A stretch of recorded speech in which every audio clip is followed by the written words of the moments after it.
Matapos ang pananalasa ng Bagyong Paulo, nagsagawa ng assistance at clearing operation ang mga miyembro ng Isabela PPO, katuwang ng iba't ibang ahensya ng pamahalaan sa probinsya ng Isabela. Magbabalita dyan si Patrol Woman Mechelin Balyada. Sa patuloy na pananalasa ng Bagyong Paulo noong ika-3 ng Oktubre taong kasalukuyan, nagsagawa ng monitoring at assistance operation ang mga tauhan ng Isabela Police Provincial Office, katuwang ang mga local government units sa pamamagitan ng kani-kanilang Municipal Disaster Risk Reduction and Management Offices at Department of Social Welfare and Development upang tiyakin ang kaligtasan at kapakanan ng mga evacuees sa buong lalawigan.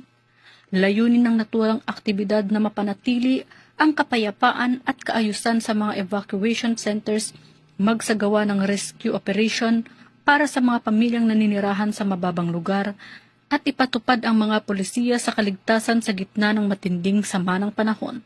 Sa kabilang banda, tiniyak din ang kaligtasan ng publiko kung kaya't nagsagawa ng road clearing operation ang mga tauhan ng Isabela Police Provincial Office, katuwang ang MDRRMO, Bureau of Fire Protection Personnel, at mga force multipliers sa iba't ibang bahagi ng lalawigan ng Isabela.